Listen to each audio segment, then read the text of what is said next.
హెబ్రీలకు రాసిన పత్రిక 6వ అధ్యాయము 4వ వచనం. ఒకసారి వెలిగింపబడి పరలోక సంబంధమైన వరమును రుచి చూచి పరిశుద్ధాత్మలో పాలివారై. ఒకసారి వెలిగింపబడి అనగా ఏంటి? యేసుక్రీస్తులోనికి రాకముందు చీకటిలో ఉన్నాం.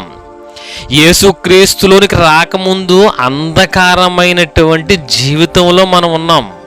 ఒక్కసారి వెలిగింపబడి అనగా క్రీస్తులోనికి రాకముందు చీకటిలో ఉన్నటువంటి మనము క్రీస్తులోనికి వచ్చి యేసుక్రీస్తు అనబడేటటువంటి వెలుగు చేత వెలిగింపబడ్డాం. మనమంతా బాప్తిస్మము ద్వారా.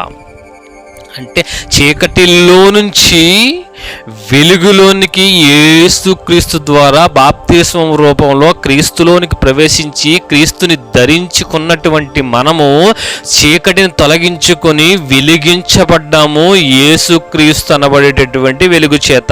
మన కోసం చెబుతున్నాడు.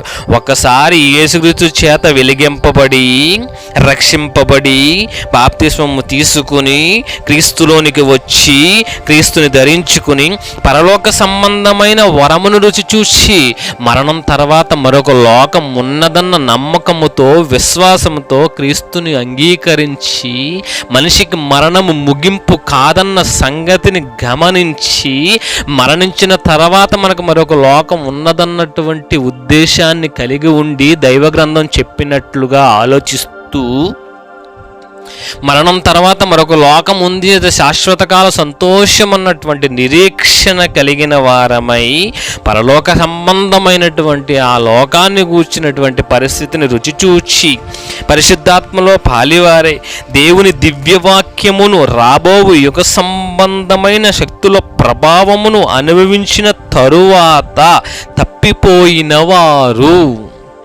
తప్పిపోయారట. ఎలా? ఒక్కసారి యేసుక్రీస్తుని అంగీకరించి మరలా పాత జీవితంలోనికి వెళ్ళను అని బాప్తిస్మం ద్వారా పాత జీవితాన్ని, పాత అలవాట్లను, పాత ఆలోచనను, పాత ఉద్దేశాన్ని, పాత నడవడికను, పాత ప్రవర్తనను, దేవుడికి వ్యతిరేకమైన వాటిని అన్నిటినీ జల సమాధి చేసేసి అప్పుడే పుట్టినటువంటి పసి పిల్ల వంటి హృదయమును ధరించుకుని చీకటి సంబంధమైన జీవితాన్ని అంతటిని జల సమాధి చేసి కొత్త జీవితంలోనికి అడుగుపెట్టి నూతనమైన హృదయాన్ని పొంది నూతనమైన మనస్సును పొంది యేసుక్రీస్తుల వారిని అంగీకరించినటువంటి వారిని గూర్చి చెబుతున్నాడు.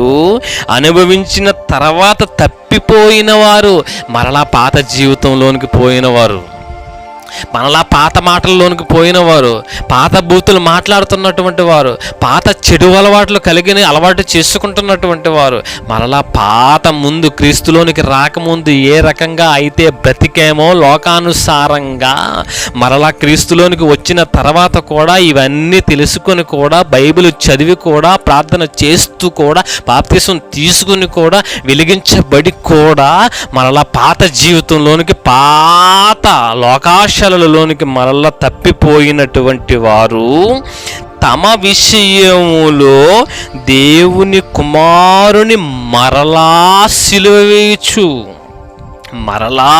మరలా సిలువ వేయచ్చు బాహాటముగా ఆయనను అవమానపరుచుచున్నారు.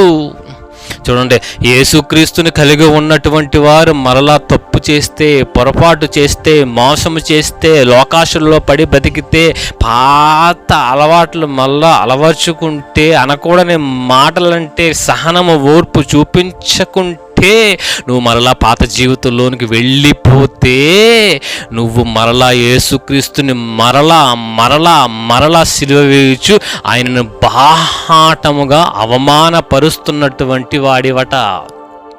మరి ఒక్కసారి సిలువేసినటువంటి యూదులనే చెడ్డవారు అంటున్నప్పుడు ఈరోజు దేవుడికి వ్యతిరేకంగా ఆలోచిస్తున్నటువంటి ప్రతిసారి నువ్వు సిలువేసేస్తున్నావు. బయటకు వచ్చి పరాయి పక్క ఉన్నటువంటి వాళ్ళను నువ్వు తిడుతూ ఉన్నప్పుడు సిలువేసేస్తున్నావు. నిన్ను గూర్చి ఈమెమి క్రైస్తవరాలు అని పక్క వాళ్ళు అంటున్నప్పుడల్లా నువ్వు సిలువేసేస్తున్నావు. నీ హృదయంలో చెడు ఆలోచన పుట్టినప్పుడల్లా సిలువేసేస్తున్నావు. నీ నడక చెడుగా నడిచినప్పుడు ప్రతిసారి నువ్వు సిలువేసేస్తున్నావు. చెడు అలవాట్లకు వెళ్ళిన ప్రతిసారి సిలువేసేస్తున్నావు.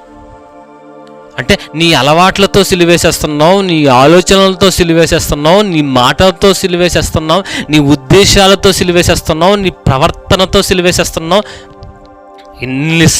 రోజుకి ఎన్నిసార్లు సిలువేస్తున్నారో ఒక్కసారి ఆలోచించండి ప్రియమైనటువంటి సహోదరి సహోదరులారా.